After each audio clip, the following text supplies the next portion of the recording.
Je voudrais vous présenter quelqu'un qui va bientôt arriver sur ce plateau. Je vais vous demander d'accueillir l'homme par qui la polémique arrive. Il est intellectuel comme vous, hein. Nolo, il vient de Montreuil. Comme vous, Zemmour, c'est un géographe inclassable. Après les fractures françaises, il publie La France périphérique et dénonce le sacrifice des classes populaires. Veuillez accueillir Christophe Guilluy.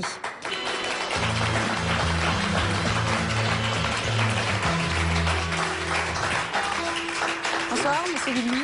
Alors, le grand public ne vous connaît peut-être pas encore. Alors, nous avons essayé de l'aider en faisant un petit portrait qui s'appelle même l'anti-portrait de Maxime Thuillier. Christophe Guilluy, géographe, consultant auprès de collectivités locales et d'organismes publics. Vous êtes la starlette intello que nos politiques s'arrachent. Ce sont des thèses que je trouve justes. Il n'y a qu'à ouvrir les yeux pour voir la réalité de cette France périphérique. Dans ce début du troisième millénaire, il y a l'avant-Guilluy et l'après-Guilluy. Dénoncer le sacrifice des classes populaires, mettre en avant la souffrance d'une France rurale et périurbaine oubliée contre les maux d'une banlieue surmédiatisée. Des thèses scientifiques et une approche de polémiste qui font qu'aux yeux de tous, vous n'êtes pas conformiste. Dans l'esprit des gens, il y a quand même cette idée que voilà, les nouvelles classes populaires se résument aux banlieues. Or, l'immense majorité des classes populaires ne sont pas en banlieue, mais de l'autre côté de la banlieue. Je crois qu'il y a eu une vraie focalisation sur la question des banlieues. J'ai occupé tout le débat public pendant des années. Je crois que la qualité première, c'est d'avoir osé. On a oublié une France qui meurt lentement, en silence, avec des usines qui ferment. Parfois contestés, vos travaux ont une résonance locale. Christophe Guilluy, vous n'êtes pas un chercheur déconnecté. C'est maintenant des thèses qui sont extrêmement partagées auprès, je vous dis, des élus de terrain, d'acteurs de terrain.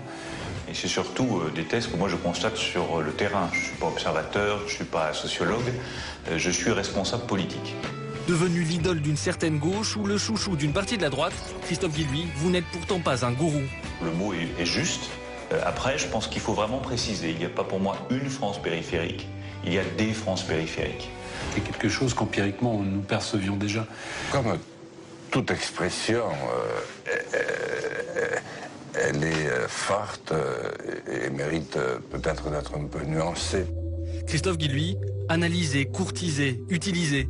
Il ne reste plus qu'à attendre 2017 si vous voulez vous présenter. Est-ce que ça vous intéresserait, est-ce que ça vous brancherait de faire de la politique, de devenir responsable politique? Non, pas du tout. Pas du ouais. tout. Non, j'ai jamais été encarté, je le serai jamais. Alors, Éric Nolot a dévoré votre ouvrage. Et alors moi, j'ai pas lu, alors, moi. Non. Mais si, je suis un analphabète. Mais en tout cas, non, c'est pas ce que j'ai dit. Voilà. Pas de préférence, pas de chouchou, mais quand même, il s'avère que vous avez fait une petite fiche de lecture. Voilà. Donc, je vous laisse présenter votre lecture de cet ouvrage. En fait, la thèse que vous exposez, elle est déjà connue, c'est celle qui vous a rendu célèbre. En fait, c'est la mondialisation est une bénédiction pour les uns, une malédiction pour les autres. Elle est subie par les uns, elle est voulue par les autres. Et en gros, elle favorise les grandes métropoles, ce que vous appelez les villes-mondes, et elle défavorise la France, ce que vous appelez la France périphérique, en gros, ce qu'on appelle le périurbain. Non. Non, périurbain, c'est un terme géographique qui indique les territoires autour des villes. Donc ça concerne 15% de la population. France périphérique, c'était précisément pour ne pas dire périurbain. Non, parce que c'est important, parce que du coup, j'ai tous les géographes... Oui, mais il faut dire que ça pose un problème. Bien sûr, ça pose un problème parce que votre analyse, après, c'est vrai que j'ai dévoré parce que c'est passionnant, ça donne à réfléchir. Mais votre analyse, elle se base quand même sur un tour de passe-passe méthodologique. C'est-à-dire que vous définissez de nouveaux critères de fragilité des territoires, et du coup vous arrivez à des décomptes, oui, qui doivent vous mettre à dos quelques géographes, et qui moi me surprennent, puisque d'après votre décompte, la France périphérique, c'est 90% des communes et 61% de la population. C'est pas du tout à ces comptes-là qu'on arrive d'habitude. Alors moi déjà, je questionne un peu votre méthode, je trouve ça un peu beaucoup, 90% des communes dans la France périphérique.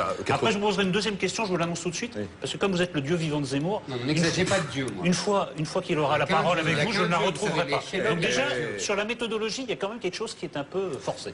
Alors, Dieu vivant de Zemmour, c'est le baiser qui tue. Surtout en ce moment, donc je fais attention. C'était fait pour ça. Bien sûr, j'ai bien compris. Mais c'est un pervers, vous avez Mais oui. C'est pour ça qu'il est chouchou, mademoiselle. Mais un pervers qui a posé une question et qui attend une réponse. Non, mais la méthodologie, déjà on travaille, nous, sur de la science molle.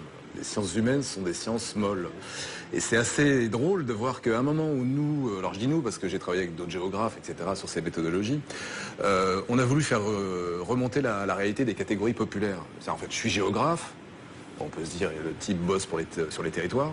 En fait, ce qui m'intéresse d'abord, c'est les catégories populaires. Pourquoi les catégories populaires? Parce que c'est la majorité de la population française, les ouvriers, les employés. Si on y ajoute les retraités de ces catégories, les jeunes issus de cette catégorie, on a le bloc sociologique archi-majoritaire en France.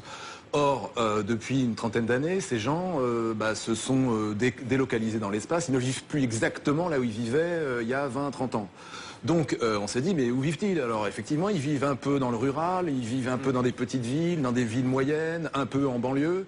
Mais tout ça n'est absolument pas indiqué par la typologie d'INSEE. L'INSEE divise la France entre urbain et rural. 95, tout ça ne veut, ouais. mais ça veut strictement rien dire. 95,5 ou 80, 20. Quand vous êtes urbain à Charleville-Mézières, c'est pas la même chose que la réalité urbaine du centre de Paris. Ce que je veux vous faire dire, c'est que c'est quand même une méthodologie assez personnelle, voilà. Eh ben oui, mais je revendique. C'est-à-dire que non, mais je revendique. Quand on est chercheur en physique nucléaire, on peut pas dire n'importe quoi sur n'importe et changer la méthodologie du jour au lendemain. Là, on est sur des sciences molles qui bougent. Donc on a le droit. Ou alors, ça s'appelle la France périphérique, ça aurait dû s'appeler ma France périphérique, puisque vos critères sont un peu partis. Oui, non, mais c'est la France périphérique, j'ai inventé ce concept, etc. Je le revendique, donc ça ne me pose pas de problème. Mais je crois au contraire qu'il y a ce boulot-là à faire, de s'affranchir des typologies. Ça ne veut pas dire que les typologies qui existent sont fausses. Je veux dire, le découpage de l'INSEE est très juste. Mais est-ce que oui ou non, on a le droit de dire quelque chose de la réalité populaire? Non, je voulais juste qu'on précise le cadre théorique. Je rappelle quand même qu'avec la typologie dont vous me parlez, celle de l'INSEE, on a précisément rendu invisible toute cette France-là.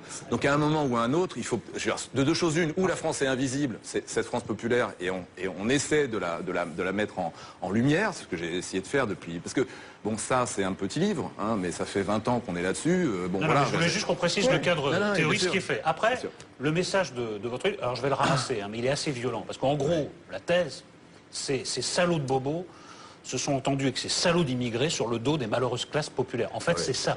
C'est sacrément caricatural. Écoutez, à la fin du livre, petit à petit, vous précisez votre pensée, et ce que je viens de dire est de moins en moins caricatural à mesure qu'on avance dans le livre. Et c'est comme ça que c'est reçu par beaucoup de monde, et je crains que ça ne soit reçu par mon voisin exceptionnellement de gauche. Non, mais la question, c'est toujours la même. Nous, je pars d'une réalité territoriale et sociale, c'est-à-dire qu'aujourd'hui, les grandes métropoles, c'est quoi? Ce sont des espaces, donc les grandes villes, Paris, Lyon, etc. D'ailleurs, c'est un phénomène qui est absolument européen, on va avoir retrouvé ça à peu près dans toutes les grandes capitales européennes. Ces territoires se sont recomposés socialement. L'ensemble du parc privé de ces espaces s'est peu à peu spécialisé dans l'accueil des populations cadres supérieurs, catégories supérieures qui travaillent sur le marché de l'emploi local, tout bêtement. Il est très qualifié, il n'est pas qualifié. C'est-à-dire qu'à partir du moment, où la machine économique, c'est quoi? Ce sont effectivement, parce que 2/3 du PIB français est produit dans les grandes métropoles. Comment ça marche? Vous avez là tous les secteurs économiques les mieux intégrés à l'économie monde. On a besoin de quoi? On a besoin essentiellement de matières grises, de gens hyper qualifiés, de bac plus 10, de bac plus 20, tout ce que vous voulez, etc. Bon, bref. Donc le marché immobilier crée les conditions de la présence de gens dont on a besoin sur ces espaces-là. Hier, par exemple, les ouvriers, on en avait besoin pour faire tourner un pays qui était industriel. Donc le marché immobilier créait les conditions de la présence des ouvriers dans des villes qui étaient elles-mêmes industrielles. Donc du coup, vous aviez des ouvriers qui étaient effectivement locataires dans le parc privé. Ce que vous dites, c'est qu'il y a une alliance objective entre les bobos et les immigrés, et que les gouvernements, en fait, gouvernent pour ces catégories-là au détriment des classes populaires. On va dire ça différemment. Il n'y a pas je ne crois pas qu'il y ait un complot. Il y a des choix économiques qui ont été faits. Moi, je parle pas de complot. Les choix économiques sont qu'effectivement, à partir du moment où on a choisi la mondialisation libérale, ultralibérale, etc., vous avez un marché économique qui se spécialise. Et sur ce marché économique, qui est essentiellement concentré dans les grandes métropoles, on a besoin de catégories spécifiques. On a besoin d'abord et avant tout de cadres, etc., de professions très qualifiées, comme je le disais tout à l'heure. Donc le parc privé va se spécialiser, se gentrifier. C'est vrai à Paris, ce sera vrai dans toutes les grandes métropoles en province. Et aujourd'hui, le parc de logement social est le seul parc de logement qui peut encore accueillir des catégories populaires. Or, il se trouve, c'est pas moi qui l'invente, que l'ensemble du parc de logements locatifs social s'est spécialisé dans l'accueil des populations immigrées. C'est un fait statistique. Quand vous prenez par exemple les zones urbaines sensibles, les banlieues, aujourd'hui, la majorité des gens qui vivent en banlieue sont d'origine immigrée, sont immigrés. Pas d'origine immigrée, d'ailleurs, immigrés. Donc c'est un fait statistique. Quand on regarde la courbe, il y a bien une spécialisation. Ces espaces... Vous évacuez la dimension polémique du constat, parce que vous allez un peu plus loin que la simple description. Le réel qui est polémique, c'est pas moi qui est polémique. Je ne suis pas polémique, c'est-à-dire que je suis bien obligé de constater que sur ces espaces, effectivement, très clivés, très clivés, ou tout simplement parce que le marché de l'emploi est très clivé. Il n'y a plus les professions intermédiaires. Le marché de l'emploi métropolitain, mondialisé, n'a plus besoin de professions intermédiaires. Il a besoin de quoi? Il a besoin de cadres, il a besoin de primo-arrivants qu'on va exploiter, effectivement, souvent d'ailleurs au noir, etc., dans le BTP, la restauration, tout ça c'est pour les primo-arrivants. Et j'allais dire que logiquement, vous avez un marché qui s'organise autour de ça. Ça ne veut pas dire qu'on a choisi l'immigré, parce que je vois très bien où vous voulez venir. On a choisi l'immigré. J'ai l'impression que c'est un calcul cynique. Mais non, mais c'est pas un calcul cynique. Non, je crois que c'est un calcul lâche. Je crois que c'est un calcul. Non, mais c'est un calcul bêtement économique. C'est-à-dire que il y a eu une organisation mondialisée. On a choisi de fait.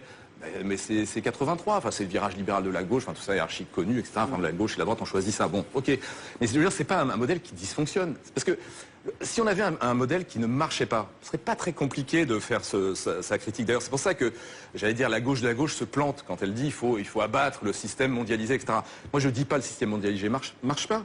La métropolisation, là, telle qu'on l'a décrit, ça marche du feu de Dieu. Les grandes métropoles pas pour tout le monde. Les grandes métropoles créent 2 tiers du PIB français. C'est-à-dire que, et quand je dis, alors à un moment donné, j'ai tenu le discours positif sur la banlieue, savoir, oui, la banlieue crée de la classe moyenne, il y a des gens qui émergent, etc. Bon, alors là c'était plus possible, quoi. De tenir un discours positif sur la banlieue, j'ai même dit un truc, j'ai dit la politique de la ville n'a pas si mal marché.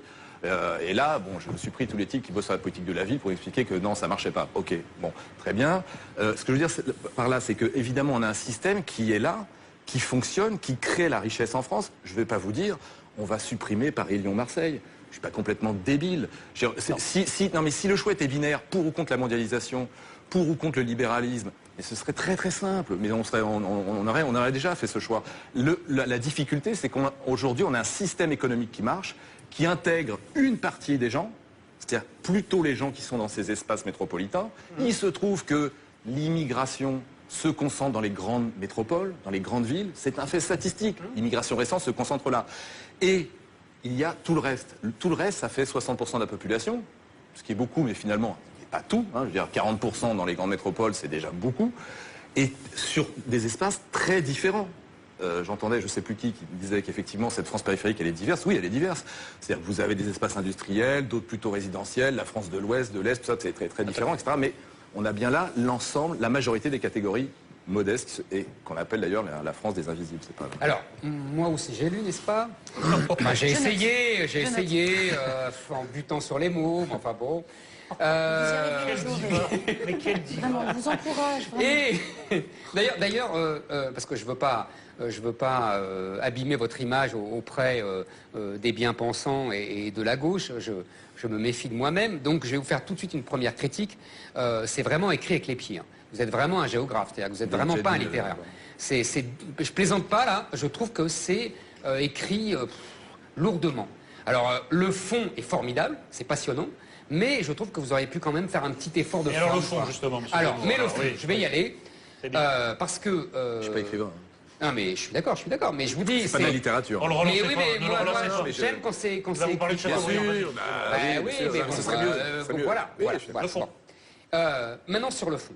Alors, vous avez beaucoup fait de la peine à ce pauvre Nolo qui veut voir absolument la réalité avec des lunettes roses. Et alors évidemment, quand il vous lit, il est malheureux, ce pauvre gars.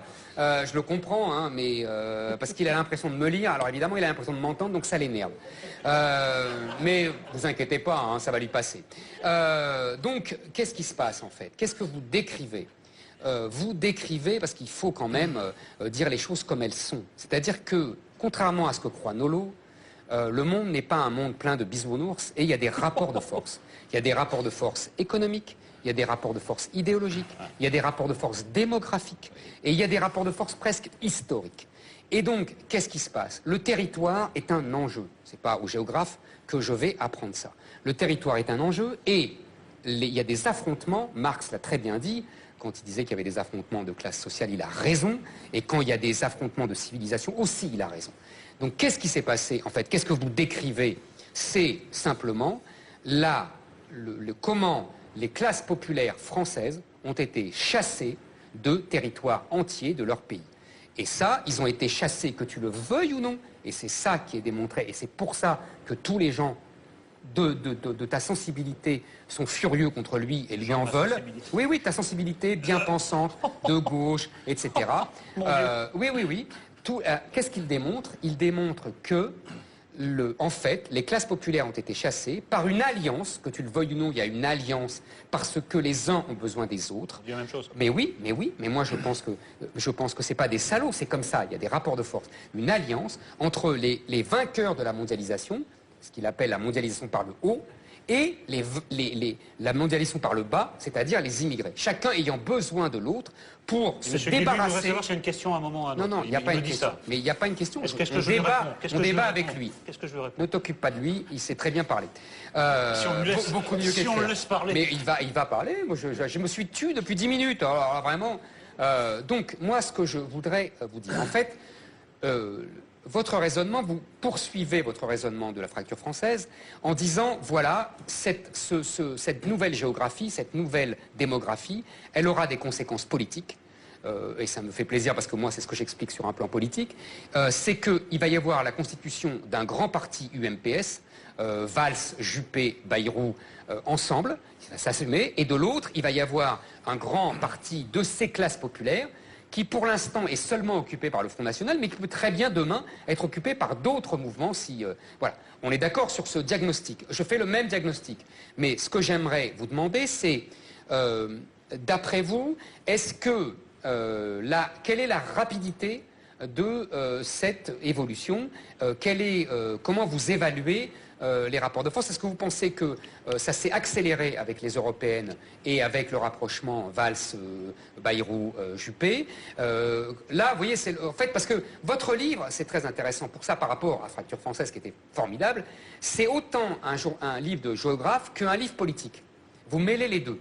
Donc j'aimerais savoir où vous en êtes de votre analyse de cette évolution politique.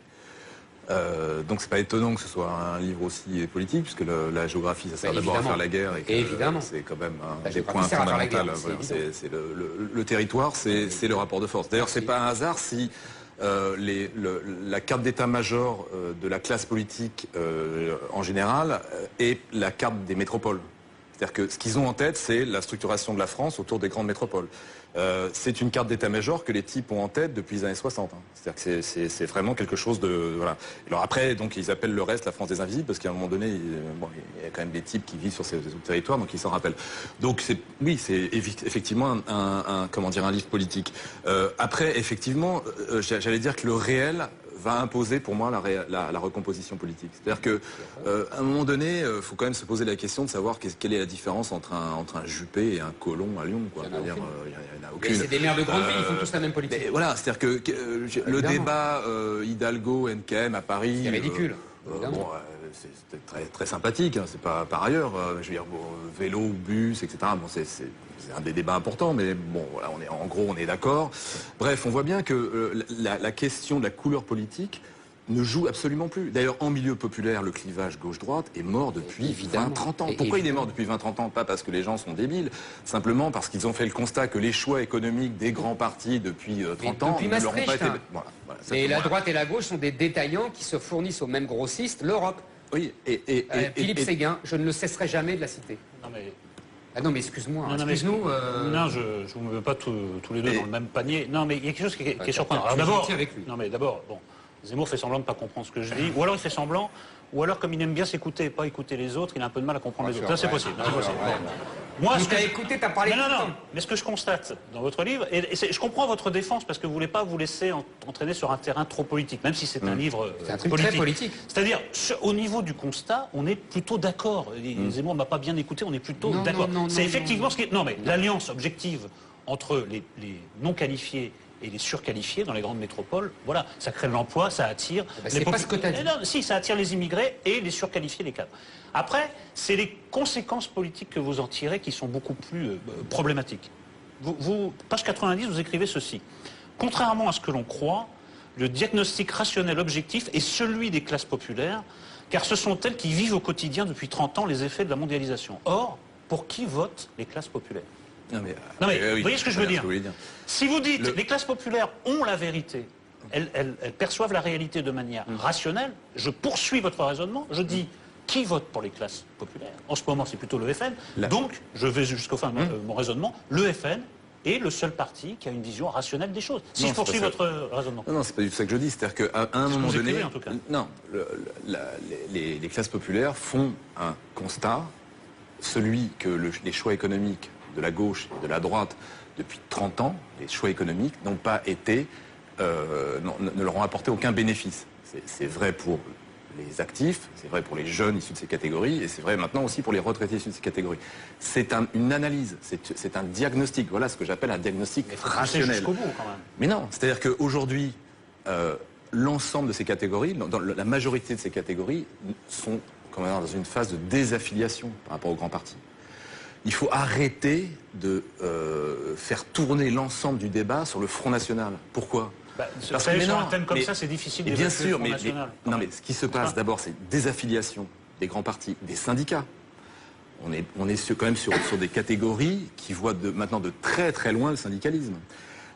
Aujourd'hui, l'immense majorité de ces gens se retrouvent en dehors du champ politique. La gauche, la droite, les gens s'en foutent.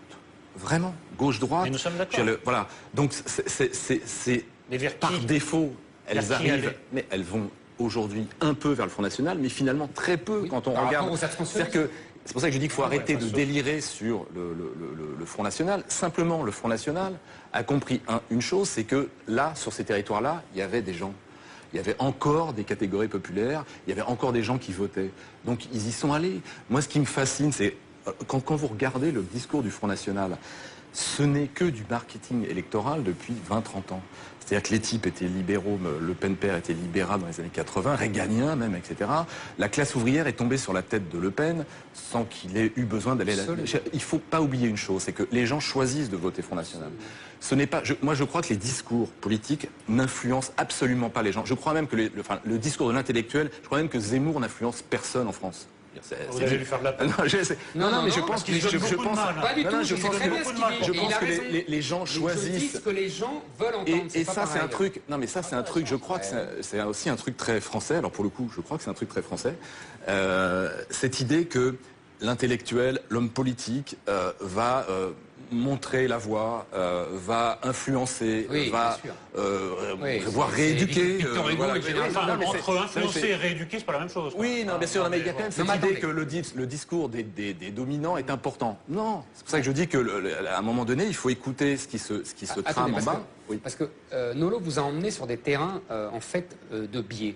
Il vous a emmené sur le terrain de l'économie, sur le terrain du Front National, alors qu'en fait, ce que vous annoncez, c'est que demain, le clivage sera identitaire et que à la réislamisation des banlieues correspond la refrancisation de la France périphérique. C'est quand même ça que vous annoncez. Moi, encore une fois, j'annonce la même chose. Donc j'ai lu attentivement. Ça m'a intéressé, sans vouloir encore une fois. Alors malheureusement, c'est terminé. Vous n'aurez pas la possibilité de répondre maintenant, mais peut-être. Mais non, mais peut-être plus tard. Merci beaucoup, Christophe Guilluy. Je suis désolée, vraiment. Je rappelle la sortie de votre livre, La France périphérique aux éditions Flammarion. Merci encore. Merci.